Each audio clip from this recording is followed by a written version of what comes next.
ঘুম থেকে উঠে দেখছি বাইরে মুষলধারে বৃষ্টি হচ্ছে। এই বৃষ্টির জন্য আমার ঘুম তো কিছুতেই ভাঙতে যাচ্ছিল না, তবুও উঠতে হলো, কারণ হাজব্যান্ড তো ডিউটিতে যাবে জলপাইগুড়িতে, উঠে তো রান্নাবান্না করতে হবে, তার জন্য উঠে পড়েছি। আর বৃষ্টির জলে একটু হাতটাকেও ভিজিয়ে নিলাম, দেখলেই তোমরা। তারপর চা করে নিয়েছিলাম আর চা খেয়ে নিয়েছিলাম। সোনা পাপাও কিন্তু আজকে সকাল সকাল ঘুম থেকে উঠে পড়েছিল। আমি ভেবেছিলাম বৃষ্টি হচ্ছে বাইরে, আমি তাড়াতাড়ি করে রান্নাবান্না করে সব ঘরের কাজ সমস্ত করে একটু ঘুমিয়ে নেব, কিন্তু আর উপায় নেই, সোনা পাপা উঠে গিয়েছে।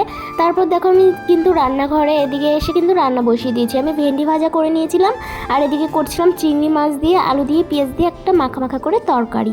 তো অনেকগুলো চিংড়ি মাছ ছিল, কিছুটা চিংড়ি মাছ রেখে দিয়েছি, কালকে একটু মিষ্টি কুমড়া দিয়ে করব। আর এদিকে দেখো আমার ভেন্ডি ভাজা কিন্তু হয়ে গেছে।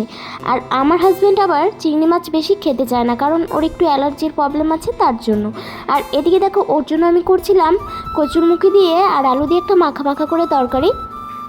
তো কচুরমুখী আলু দিয়ে তরকারি একটু মাখা মাখা করে, মানে কষা কষাভাবে করলেই ভালো লাগে। এদিকে দেখো আমার কিন্তু রান্না কমপ্লিট। আর জানো তো সকাল সকাল না রান্না হয়ে গেলে মনে হয় একটা বড় কাজ হয়ে গেছে।